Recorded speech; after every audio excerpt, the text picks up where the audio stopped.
Hello and welcome to Fireside Wisdom with Childless Elder Women. My name is Jodie Day. I'm the founder of Gateway Women and I'm your host this evening, this morning, this afternoon. And we have a really powerful topic today. We're talking about eldering in a time of collapse. And I have some extraordinary panelists to share with you, some of whom will be quite familiar to you, and there's a few here that may be less familiar to you. So I'm just going to introduce them to you very briefly. Now, on my screen on the top left, I have Emma Palmer. So Emma's in her mid-50s and is a psychotherapist and eco-psychologist, the author of several books, including Other Than Mother, exploring the parenthood decision-making process from many facets, including eco-psychological ones. Emma was named Child-Free Person of the Year in 2018, respect, and is enthusiastic about building bridges between the childless and child-free in the face of ongoing pronatalism. She's been practicing Buddhism in an earth-honoring way since her early 20s and loves the meeting place of centuries-old animistic contemplation and 21st century action. Thank you very much for coming back. Emma's a returning guest. On the top right of my screen is Donna Ward. So Donna You've forgotten about me. Yes, Donna is 70 and she's too big for paper, so it just exploded. And she's an editor, publisher, and former psychotherapist from Western Australia who now lives in Melbourne. She is the author of the 2020 memoir, She I Dare Not Name, A Spinster's Meditations on Life, published by Allen and Unwin Australia, and the CEO of a new Australian organisation, Singlehood Australia, campaigning on the issues facing single women in Australia.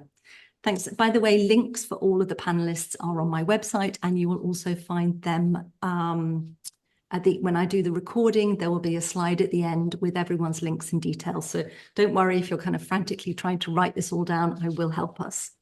So next left is Elizabeth Gramsch. Elizabeth is 60, a musician, performance coach, and licensed Gateway Women workshop facilitator. She lives with her husband near Minneapolis, USA. They are childless due to health-related issues and multiple miscarriages. Elizabeth has shared Germanic and Ojibwe heritage, which deeply informs her approach to ancestral healing and reintegration after trauma. Thank you for being with us, Elizabeth. Sarah Roberts, middle of the celebrity squares for me, is in her mid-50s and, by the way, has come back from the desert literally yesterday to do this with us. She is a counsellor and the founder of The Empty Cradle, which offers support to childless, not by choice women in Australia and globally. She co-leads the Gateway Women Reignite Weekend programme in Australia and New Zealand. Sarah and her husband live in an outer suburban acreage of Brisbane and are part of a local community of intention, including supporting each other through aging and death. This has emerged from a long-term native ecosystem regeneration work and Sarah's background and interest in social activism and permaculture, along with her counselling and community work skill sets. Welcome for your first appearance around the fireside. It's lovely to have you, Sarah. Susan Muir. Lovely. Another returning, long time. I haven't had you on the show, I feel like saying, a long time. So Susan Muir is in her late 50s and experienced a powerful and intentional rite of passage in her early 50s to become a young elder. She has a passion for the fascinating complexity of self-generated food and energy systems, which has fueled her lifelong vocation of weaving sustainable connections between humans, plants, animal, soil, and sustenance. In 2023, Susan spent 63 days alone during winter in the New Zealand wilderness, hunting and foraging, living under a small tarpaulin. She documented this experience, and a very small part of it can be seen on Alone Australia Season 2 on SBS On Demand and the History Channel, and I would love to watch that. Maria Hill, bottom left of Celebrity Squares. I'm sure needs no introduction to people who've been with us before. Maria Hill is in her 70s. She is a World Childless Week ambassador and a long-time member of the Gateway Women and Childless Collective online communities. She is the founder of Sensitive Evolution and the author of The Emerging Sensitive, A Guide for Finding Your Place in the World. She can be found on her Substack, A Different Dream, where she discusses the current cultural shift from hierarchical to egalitarian systems. Thank you so much for being with us, Maria. In the middle at the bottom, we have Mutima Imani from Turtle Island, USA. Mutima is a social justice visionary, reverend, master trainer, and facilitator working to heal the heart of humanity by providing 21st century tools for personal and professional development and transformation. As a global diversity specialist, she is highly skilled at bringing diverse groups together to practice heart-centered, resolve conflicts, transmute old wounds, and establish new relationships. She is a trainer for the Work That Reconnects international facilitation development program called the Spiral Journey, which is where we met. And that program is based on the root teachings of Joanna Macy. And welcome to Vicki Robbins. So Vicki Robin is in her late 70s and is a prolific social innovator, writer, and speaker. She is co-author with Joe Dominguez of the international bestseller and classic Your Money or Your Life, and author of Blessing the Hands That Feed Us Lessons from a 10-Mile Diet.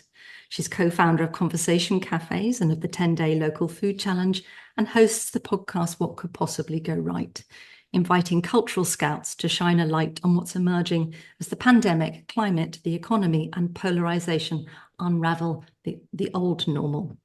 Currently, she's exploring the unmapped territory from older to elder on her Substack, Coming of Aging. Vicki serves on the board of the Post-Carbon Institute and lives on Whidbey Island in Washington State, USA. Wow, what an incredible panel of non-mother elder women we have here tonight. NOMO is the word I use. It's a contraction for not mother, but that feels like, you know, it's part of our identity here, but we are so much bigger than that description. That reproductive identity description is just a part of who we are as extraordinary women. And I'm very much an apprentice crone. I'm in my early 60s. It's such an honor to be with those who are older than me and wiser than me this evening, as well as those who are kind of companioning me in age years as well. So thank you all for being here. Now, we had enormous response to this topic, eldering in a time of collapse. And I think what I wanted to maybe start with is framing, what do we mean by that word collapse? Is it even a term we use? And I wanted to start with Mutima, if I may, because she has a lot of experience in this, and I've just spent 6 months with her training to be a Work That Reconnects facilitator. Over to you, Mutima.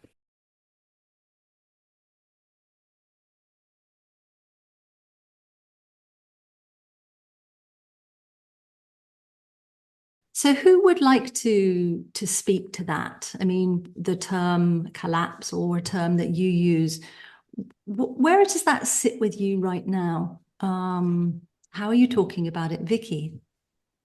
Coming from the United States, where things are collapsing, I have a certain expertise here. It is really, one thing is the social structures, the structures of governance and status, class, all of that is unraveling right now, is collapsing right now. And many of us consider it a wrecking ball, but underneath that, there's sort of a need for a reboot. We just didn't think it would be this violent. And then there's also the reality of ecological collapse, which is, not up for grabs in terms of whether it's true or not. I mean, I don't need to recite it all, but at that level, yes, we're leaving the Holocene and we're in the Anthropocene. In other words, the humans are altering the environment, and we're in an environment that we've never been in before as humans. And so I consider that collapse in way more serious, and it's being masked by the social collapse. Starters. Thank you. I mean, for me, the term collapse, I think I've been on a journey of what's called collapse awareness for the last couple of years. And it's been interesting how it has also matched, in a way, it feels very familiar to the grief journey I've been through in terms of coming to terms with involuntary childlessness, kind of coming out of denial, an ending of hope, you know, sort of a dark night of the soul period before kind of coming to a new equilibrium. And I don't think that's going to be a one-off experience for me. I think I'm probably going to be doing that in layers and layers and layers, because the amount of change that has to be digested is sort of almost too large for my sort of one little fragile human psyche to kind of do. So it feels like it's going to be a big process for the rest of my life in this human body, is coming to terms with how much has changed, how there is no ground underneath me anymore that I can sort of trust in a almost in a psychological as well as an ecological sense. But I love the term unraveling, which comes from the work of Joanna Macy. Partly, I think, because it has a more human feeling to it, because it's like a ball of wool or a big jumper that's, you know, it's coming undone. Because within that, there's also this sense that maybe something new can be made from it. And I think this is at the moment that we're at in our civilization's history is, yes, as Vicky said, things are coming apart. Something I learned in my grief journey is that the new thing can't be born at the same time as the old thing. You know, there has to be a period of de-integration before there can be reintegration. This is part of the journey of the soul. It's part of the journey of being, of all living systems, is this process of unraveling, which before a new thing can take shape. And our ego really, really hates it, you know? So who else would like to speak to where they position themselves and what kind of terminology they use? Maria. Yeah, I don't use the word collapse because of the finality of it. Yeah. I see this as basically the beginning of the total remaking of culture. And I mean total remaking. Yeah.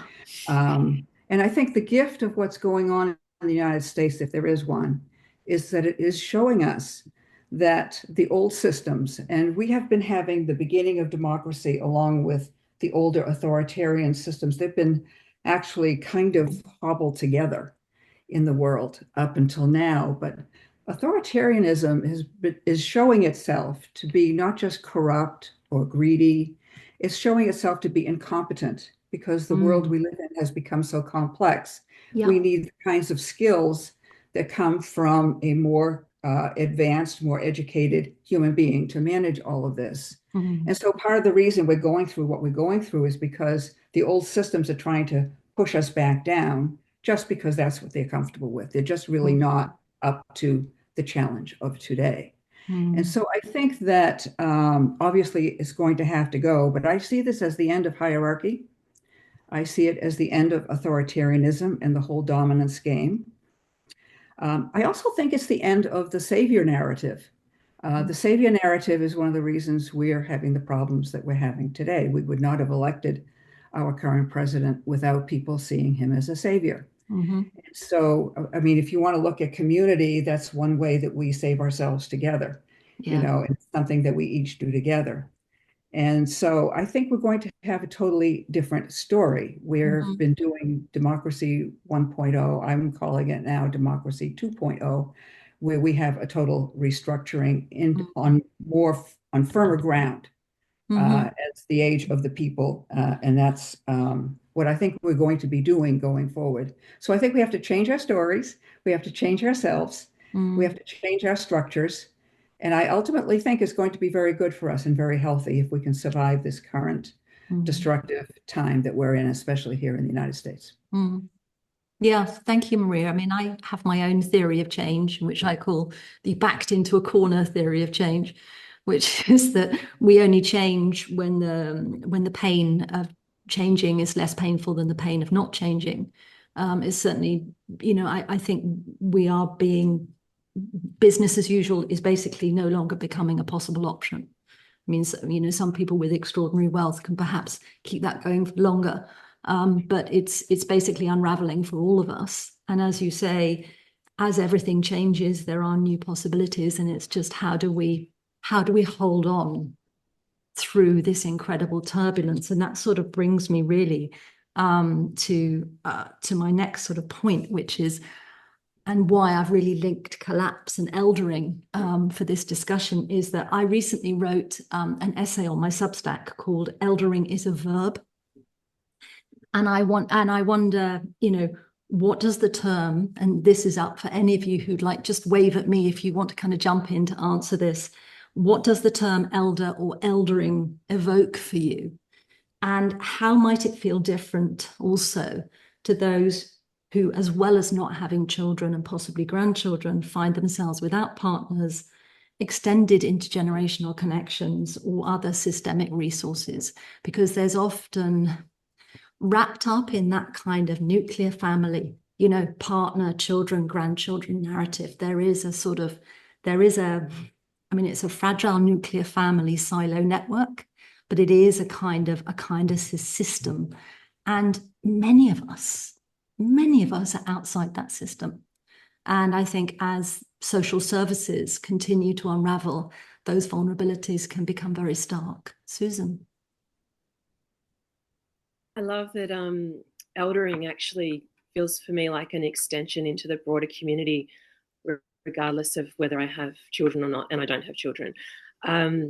It feels like a position where one becomes responsible for the broader community, and the experience that a person has developed through their life is then gifted to the younger people to support them in their journey. And it almost feels as important or as integral to being human as perhaps breathing does, like a necessity to be able to gift that experience and support the younger people in community who are not biologically related to us at all, but part of the broader tribe and part of the broader community that we inhabit. It's interesting what you say, that you said it's as essential or as natural as breathing, or similar to breathing. It's very interesting because I found that we're in a society where we've never had as many old people, as we've ever had before. Yet I don't know, either they're hiding in plain sight and I don't know them, but I don't feel there are a great deal of elders in our culture. I mean, frankly, looking around, I can't even see many grown-ups half the time, let alone elders. So I'm wondering, how do we do eldering in such a way that maybe, as you say, it's elders need youngers need elders, but maybe how do we help each other access that eldering energy? Anyone like to kind of speak to what Susan will carry on, and then anyone else who wants to join in? Well, I do think that the eldering is born from that relationship with the younger people. And it actually comes from when you start to invite those younger people into your life and you are engaging with them with the skill base that you have to share. And that's the birthing of the elder. It comes through that relationship. It's essential. It's essentially growing from relationship with younger people.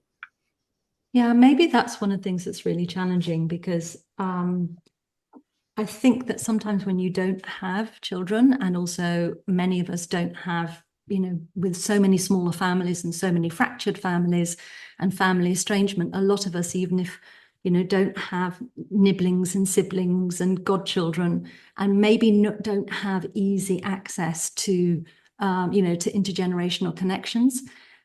And I have to say, speaking for myself, there was a long period when I was actually quite nervous around children and young people. The kind of pronatalist messaging that because I wasn't a mother, I didn't really know what to do. I felt quite de-skilled. I think part of my kind of grieving process and growing process was to kind of come through that and reclaim my mothering heart. And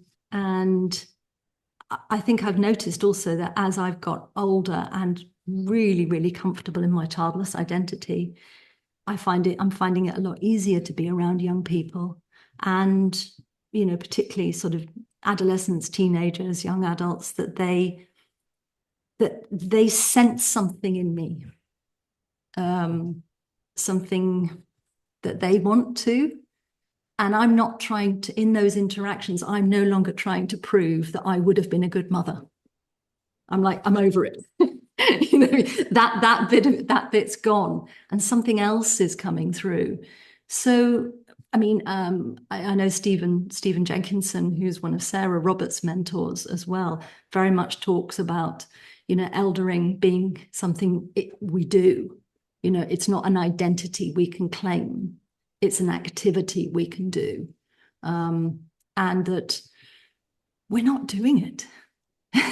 You know, as a culture, we're not really doing it. We're not showing up for younger people in that way.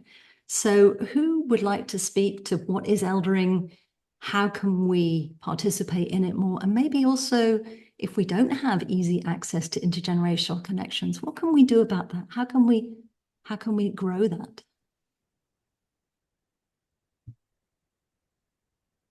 Sarah? Thank you. And I just want to thank you for inviting me into the webinar, and wanted to acknowledge the traditional owners, the Yaga and Turrbal people on the lands where I live and work. Look, I don't use the word elder for myself, and it's partly because, you know, I'm in my mid-50s, but the main reason that I don't is that the culture that created collapse and has led us to this great unraveling, I'm actually a product of that culture.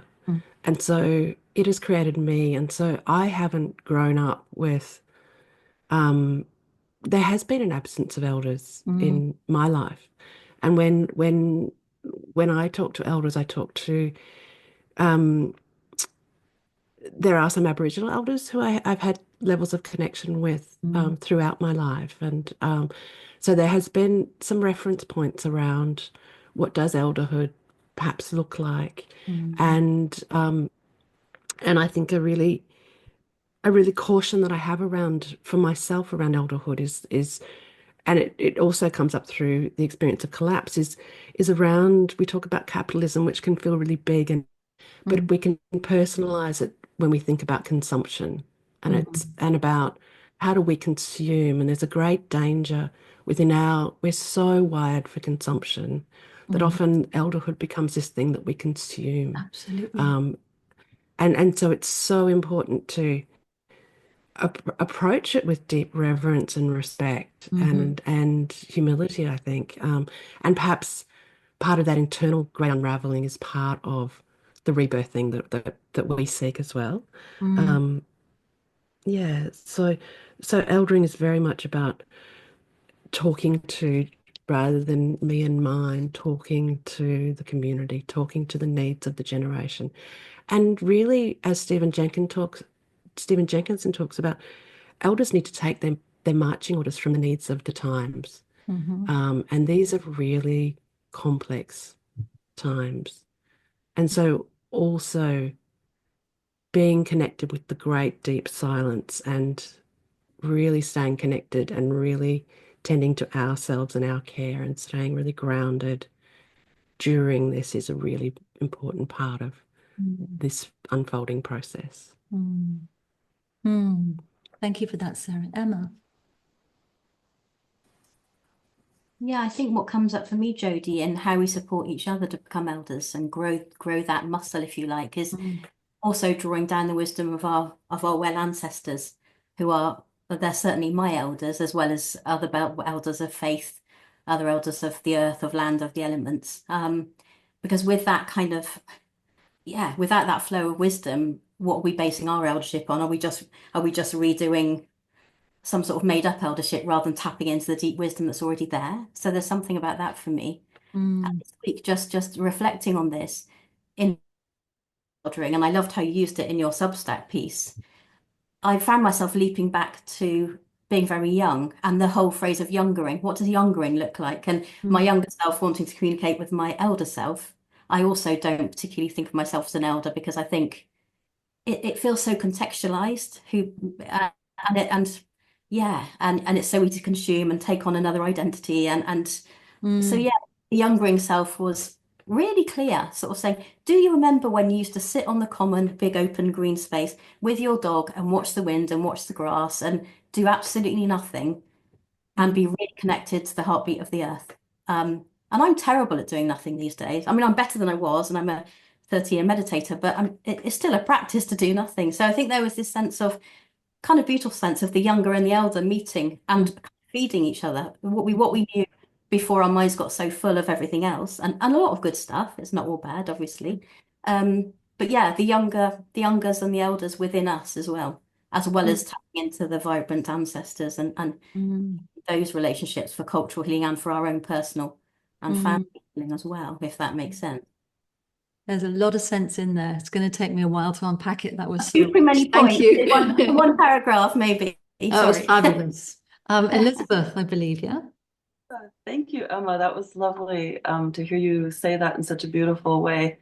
And it made me reflect on a personal experience with my goddaughter who is 3 years sober and decided to bring us into her journey of sobriety. And it was a way that we were able to come into her family and how I was able to support her mother and her father and her. It's very important not to skip a generation. That would be a suggestion, that I'm not stepping in to do something that they couldn't do, because I was there for the family, for the parents, for the daughter, and that way. And finding language for her she had a lot of angst about what is this world coming to? Not wanting children, the world's collapsing. This was the main reason for her addiction, started during the pandemic. And so I found just a very simple practice with her was to just say, you feel the pushes and pulls in the world. You feel the pushes and pulls from your peers, friends, the world, and whatever. If we could create a bubble around you and you could just create space.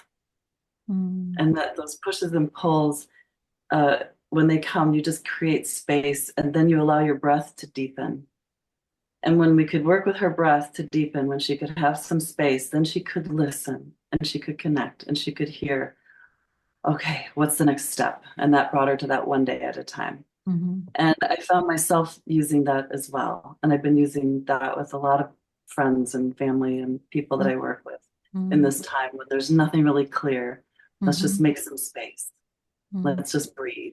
That's where our power is. If we can breathe deep into our pelvis and know that we are empowered, we can listen and do the next step, right step. So I love that connection to nature and to listening. Thank you. Thank you for that, and thank you for building on Emma. And yeah, just that there was a few things I wanted to pick up on, because and a couple of people have mentioned it, and it really speaks to the journey I've been on the last few years, where I call myself an apprentice crone. I didn't feel that I could really even claim that. I'm now in my 60s, but I felt like when I was in my mid 50s and that energy was starting to emerge in me. And it wanted to shed a whole lot of middle-age bullshit. It was really done. And, those people who know me quite well know I've been through yet another life transformation the last 5 years. Every time I think I've finished shedding my skin, my spirit goes, no. And we're just having a little rest before the next one. This idea that eldering is another identity that we can acquire speaks to me very strongly, and I'm kind of very resistant to that. And it helps me segue into my thoughts around community, which is what I would love us to talk about a little bit as well. But if you find you want to skip back to an earlier topic, we can freestyle, that's also fine. Because I have been talking for a couple of years, and I'm now in the process of starting, a pilot study, which is rather a grand word. I'm just having a go at something in my local community, which I'm calling AlterKin, stands for Alternative Kinship Network, where I'm looking to create a sort of community of care, a mutual aid group in my local, very, very, very rural Irish community for people aging without children. And when people without children, hear a little bit about this, they're like, oh gosh, we need that. I want that. And for a few people, I've said, yeah, well, number one, you don't need me to tell you how to do this. This is open source human code. You can do it. And then, oh, but what do I say and what do I do? So there's this sense of like being de-skilled and nervous of making those connections and rejection. And, you know, I think we have, with the pandemic as well, become perhaps less skilled at live social interactions with each other. But also there's almost a sense that community is a product. That, you know, oh, I want community. And I'll go, community is created, slow pace, human time, one conversation at a time, doing inconvenient things at inconvenient times for inconvenient people. And they kind of look at me and go, and I go, yeah, it's like the absolute opposite of how modernity works. You know, it's you know, it's awkward, inconvenient and crunchy and vulnerable. But yet there's this desire, I want community. But when I start to talk about what might be involved and I'm doing it and it is hard and it is vulnerable and it is inconvenient and exposing, then there's a sense of like, oh, that's way harder than I want.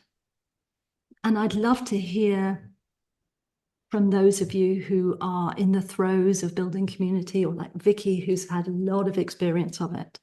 Also, like me, having moved to a small rural community where you've been in Whitby Island a lot longer than I've been in rural Ireland, but I recognize the similar journey. So Vicky, talk to us about what it takes to build community.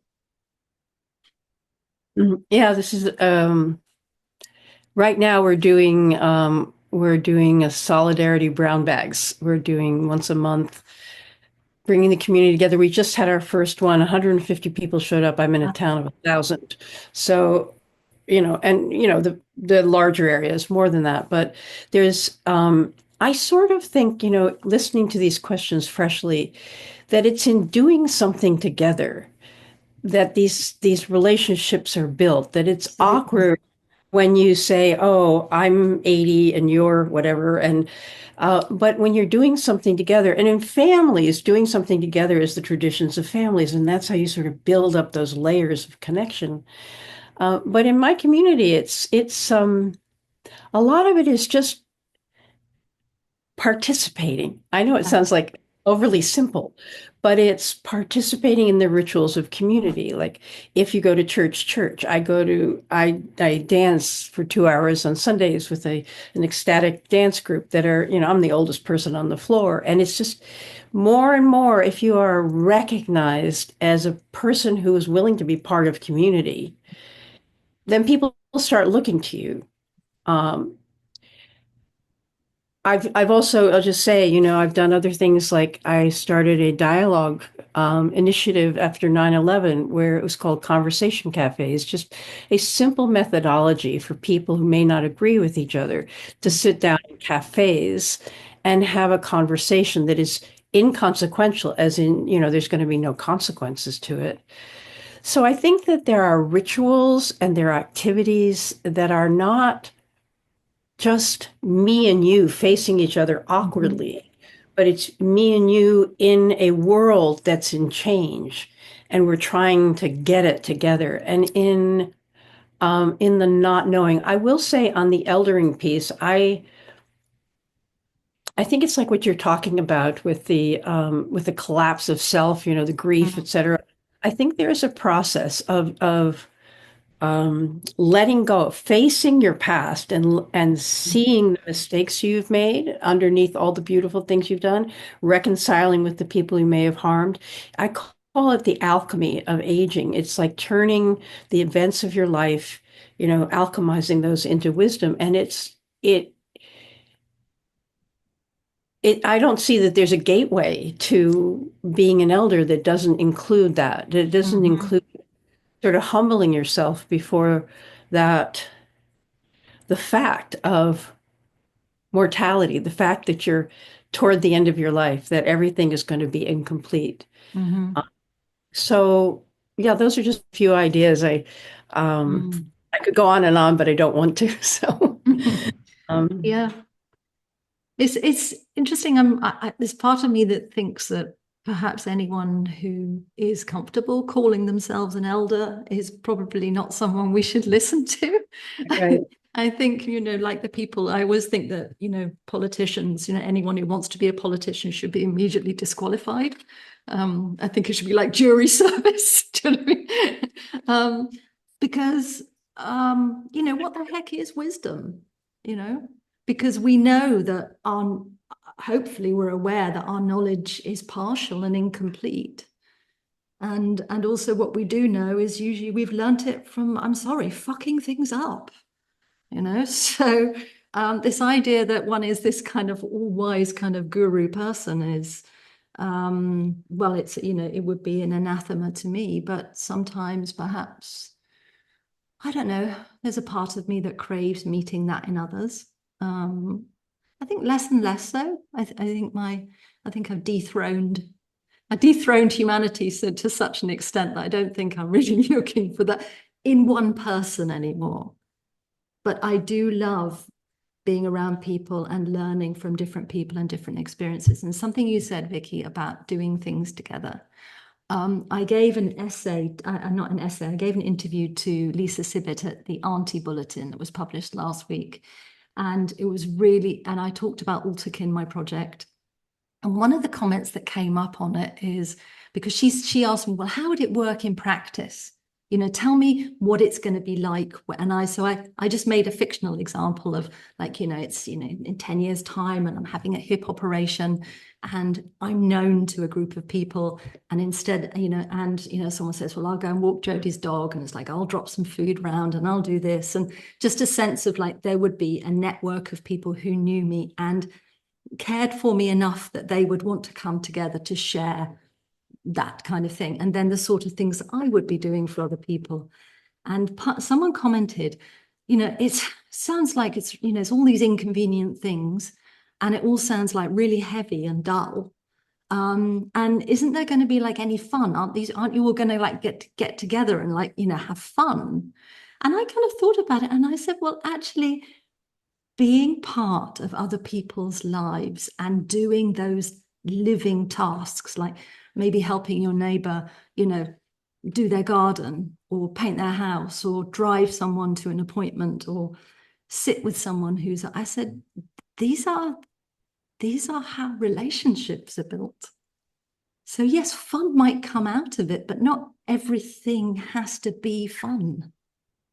And I do think that's also a product of our kind of the social moment we're living in, this kind of dopamine moment that everything's got to be fun. And actually, some of the things that are really meaningful in life aren't always fun. Yeah, Susan.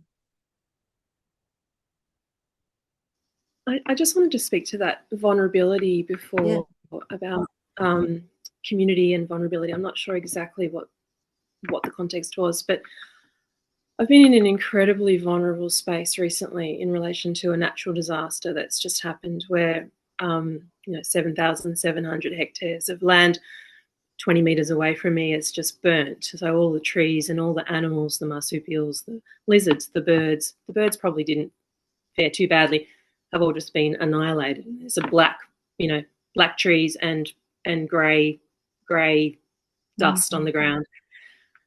And I've been a person that has been my community, that forest, that land has been my community, and I haven't really been deeply engaged with human community.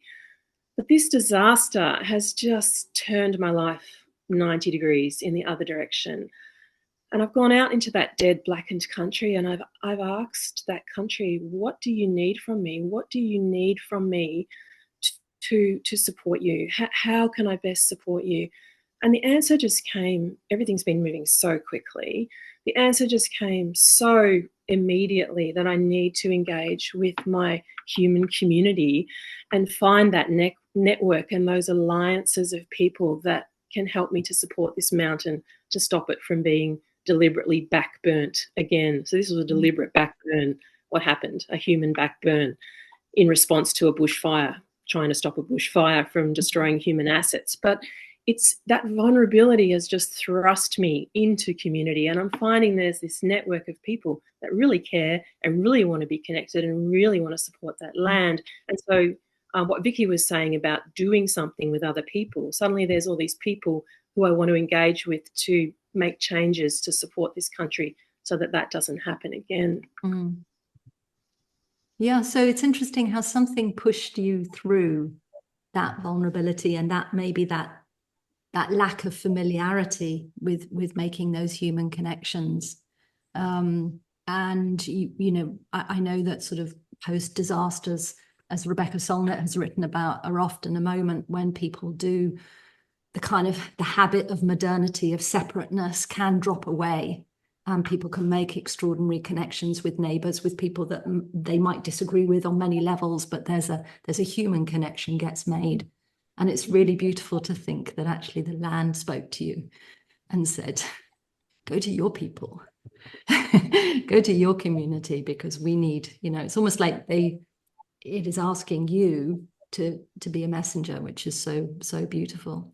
Now, I noticed that we only have 15 minutes to go, amazing enough, and we haven't really heard from Donna. And Donna, anywhere you want to jump into this conversation, you are so welcome. Anything you want to say? Yeah. Yes, I've got a lot to say, I think. Usual. I was very surprised not to hear from you. Well, I've just been sitting and listening and having some very big thoughts as I've been listening. And before I do, like Sarah, I'd like to acknowledge the Indigenous people of the land from which I come, the Wiradjuri people. I come to you today from Naarm, which is Melbourne, and a little part of Naarm, which is called Nargo. That's North Fitzroy, to anyone who wants to know the details of that. And I tell you that because I live in a part of Australia, if you like, a little dimple on our landscape that is completely and utterly progressive and irritates most conservatives in the world, I think. But one of the very strong kind of elements of where I live is a sense of community and a sense of belonging and, you know, a kind of sense of continuing outrage against colonization and capitalism and all the sorts of things that you can imagine. So in a way, I don't feel so disconnected to the unraveling. But the idea of unraveling just makes me think very much about ancient goddesses, and I don't want to sound too hoodoo guru here, but I have been remembering that the very symbol of let's just say the ancient goddess, but she manifests in goddesses, Greek goddesses like Athena and Athena in particular, and the Egyptian goddess Neith, and they are the weavers of creation. And so I've been thinking about having big thoughts, really, just thinking about the time before history when we had a sense of nature as a weaving that we were part of. Then along comes patriarchy, as you know, builds up to a particular point in time that I've been thinking a lot as you've been speaking, which is the coming of Jesus Christ. That happened at a time when the Roman Empire was beginning to decline. And at that time, at the time that Christianity became prominent in our world, was the time when the Roman Empire was declining, and that's why we have the book Revelations in the Bible. That was John of Patmos talking about what it was like to live at a time of decline and renewal in a way. I mean, he's talking about metaphorically about a new kingdom coming. And so I think that kind of big historical landscape for me keeps me very contained in the process that we're undergoing, because I feel like this has happened before.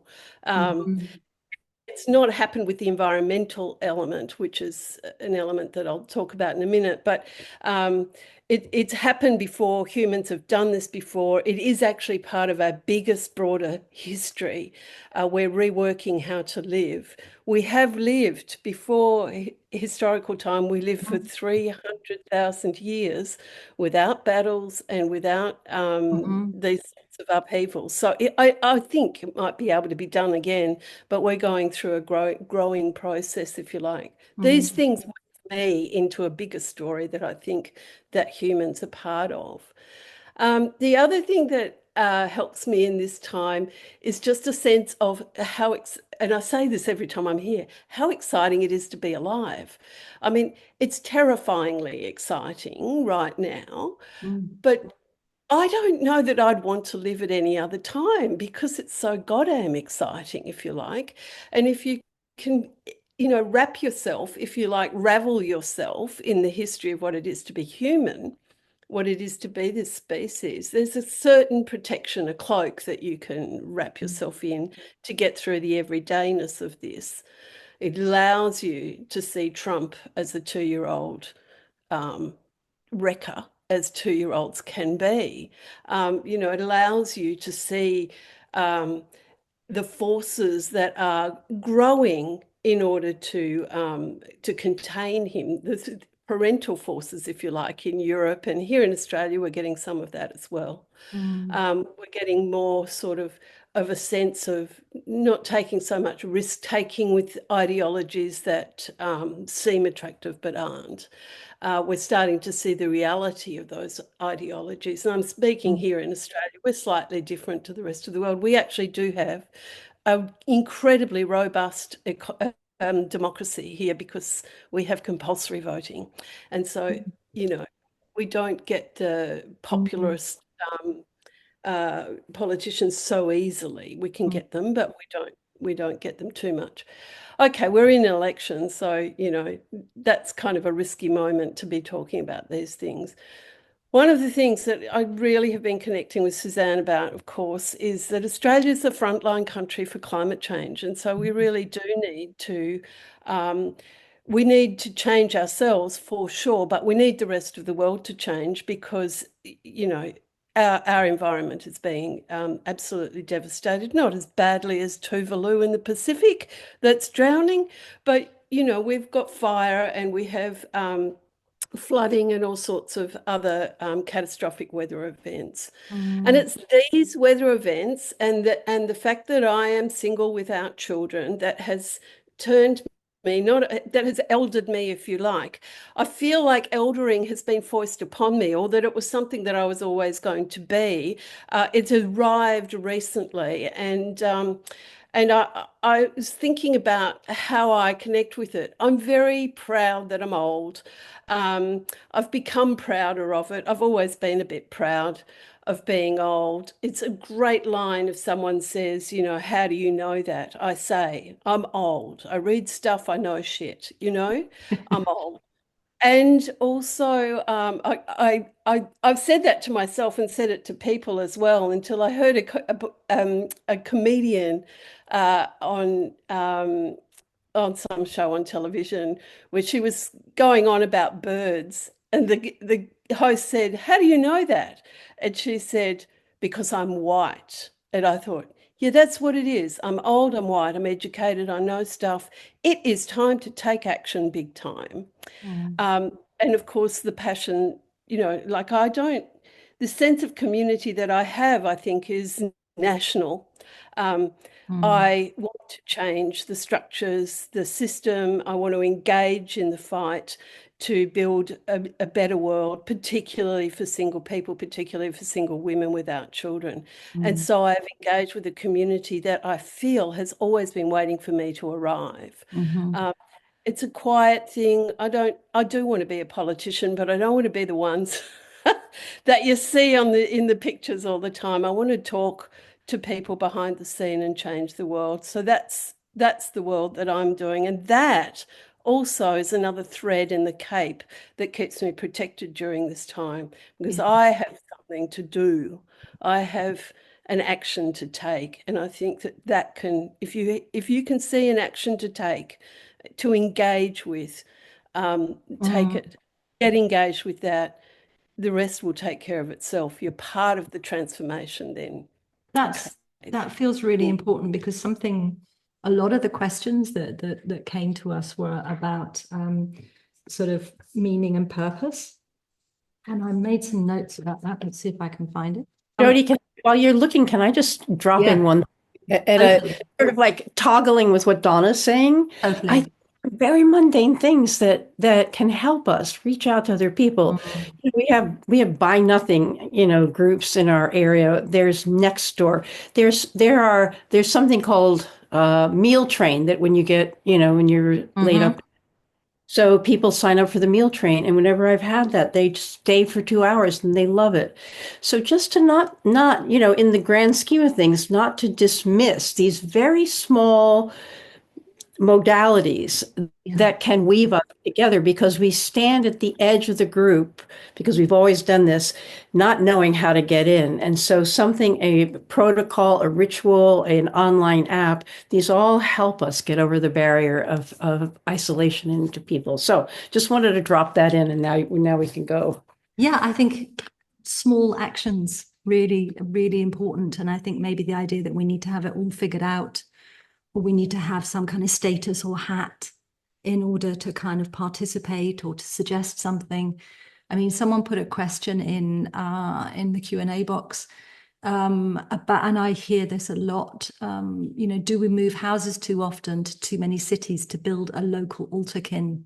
After all, building a local network of friends and community takes time. Do we need to stay put for longer to build local altarkin? The idea is yes and no. I think sometimes people who ask me this are basically people who are nervous about creating community where they are. And they think, okay, I need to be somewhere else, this ideal other place where I'm going to get old, and then I will build my community. And I say, it's a muscle. Just start where you are. Those connections, those experiences, those relationships will not be wasted.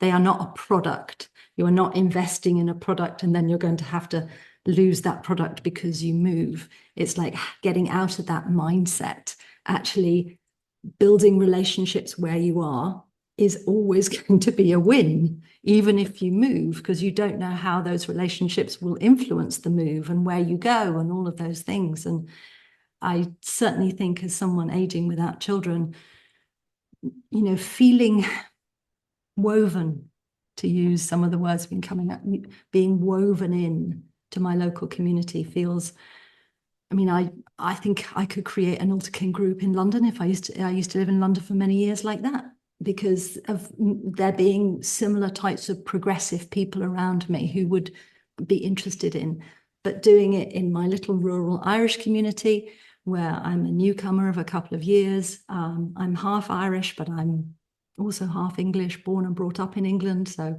I have the voice and the culture of the colonizer, even though I'm also, half colonized.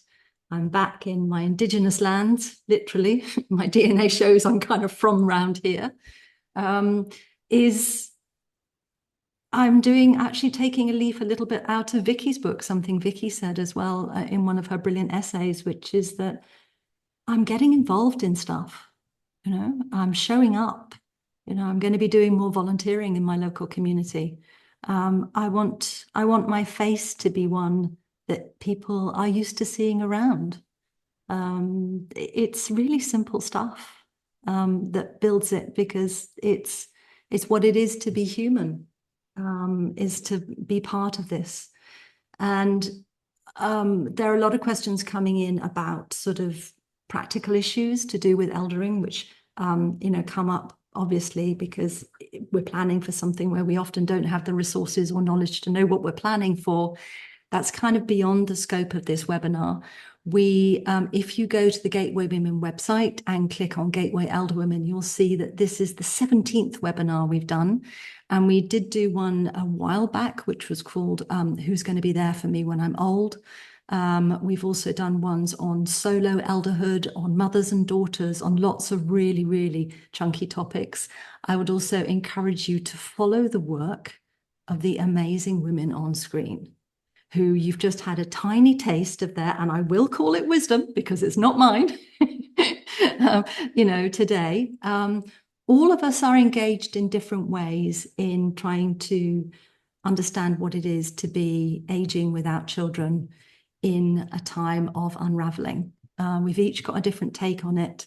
There's so much richness here. I hope I've introduced you to some new ideas and some new amazing women. And Mutima, if you're watching this, I'm so sorry that you had a problem with your connection this evening. I was really looking forward to having your energy and your wisdom on the call. So we are going to end now, but let's just hear from everyone before we go. And on my celebrity squares, it would be Emma, then Donna, then Elizabeth, Sarah, Susan, Maria, and Vicky. So Emma, a few words to close this rich discussion. Gosh. No pressure. Yeah, no pressure. Yeah, I think stay sane and stay engaged. Easier said than done, but yeah. Yeah. Thank you. And I'm going to hold on to that image of you just out in nature, listening to the wind, the eldering and the youngering. Just lovely. Thank you. Thank you so Donna. much. Yeah, I think that the thing is to find a way to not just connect with your neighbours, but to take some kind of action in your life that will weave a cape around you during this time. Thank you, Donna. Elizabeth. Not sure I can say it better, but the same concept, stay engaged, participate, show up. I've been doing a lot of that in my own neighborhood. We have a lot of Spanish-speaking people in my neighborhood. I'm starting to learn Spanish. These are things that I can do to help connect to my neighbors and stay engaged, stay connected. Thank you. Sarah. I love that beautiful relational connection that you bring forward, Elizabeth. My closing comments would be childlessness can be very much about a collision with life and what we expected life might be like for us. And part of our healing is to renegotiate our relationship with life, and through that, of course, death. And I guess one thing I'd really say is to emphasize is this isn't something that's out there. It's in here, it's relational. And to locate yourself, you're already part of a living system. Like, it's not something you need to go out and find. It's actually about stop the illusion of disconnection. You are part of a living system. And how do you gently engage with that system? Gorgeous. Thank you so much, Sarah. Susan. Just a wee challenge for the next day or the next week for everybody. I'd just like to challenge everyone to go to your neighbour, so 2 neighbours, right, wherever that might be. One neighbour, go and ask them for something that you need, like, could you help me with, or do you have, or could you please listen to me, or whatever it is that you need, that vulnerability. Go and ask for some help of one neighbour, and then go to another neighbour and say to them, can I help you with something? Is there something you need? What can I do for you? And see where that goes.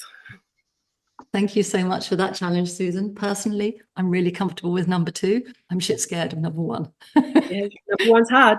Yeah. I'd rather help the world than ask for help. And I think that's quite common, really quite common, which is interesting. Yeah. Maria. Can you unmute, darling? There we go. I've enjoyed listening to everyone and all their insights about community. I've been thinking how much this particular time, in spite of the fact that it's so difficult, it feels like a great opening for us to be curious, about each other, about where we are in the world. And so I think this is a wonderful time to perhaps invite invite questions from other people. I think it's a time for questioning. And I think, since we don't really know what eldering is in a lot of ways, because most of us haven't experienced it, I think we can show up inviting questions about this time and make it possible for other people to connect with us more easily. So I like the fact that in spite of the difficulty of this time, the questions we're all facing may invite the kind of community that we're actually seeking. So thanks again for having me. Thank you, Maria. Vicky. Yeah, I guess what I would say is that it feels like, the collapse, the unraveling, it feels like we're living in crisis. And it helps me to think that we're living in probably a 500-year cycle, that we're in something for the long haul, and we are just at the beginning of it. And we don't really know where it's headed. And people who, those who have a clarity about this is where we're headed and this is what we need to do, I think it misses the deep process of transformation of not and facing into the mystery, and also your own death. We will not be here for the future, and we will not know, and we cannot influence. We can do it now while we're here, but it's that sobering thought that we are just a small part of something that's very large.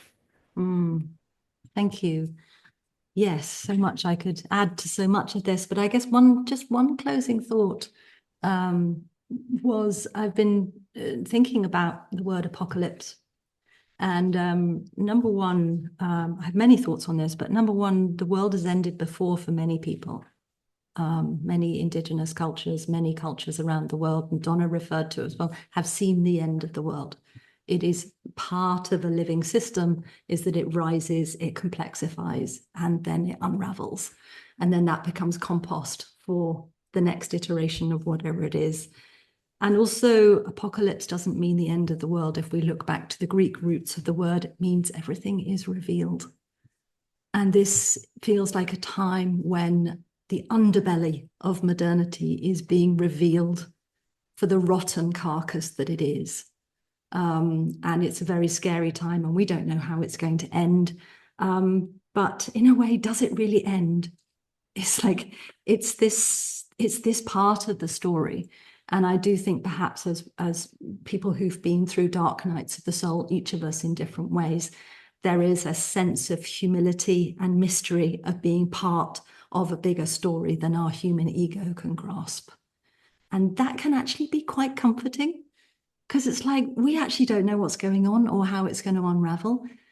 And that's okay. We can still be here. We can still be joyful. We can still support each other. We can still go out on the beach and smell the air and take care of each other in these times. So thank you so much for being here. We've had a few questions saying, where can we find the panelists? When the video comes out to you tomorrow, there will be a link to everyone's websites and social media sites so that you can follow and engage with these amazing women.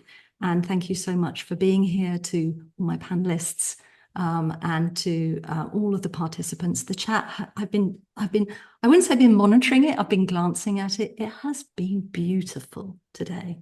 Thank you so much for participating with such tenderness. It's been a real honor to hold this space with you and for you. So thank you so much, and see you again in a few months. Okay, thanks a lot. Bye.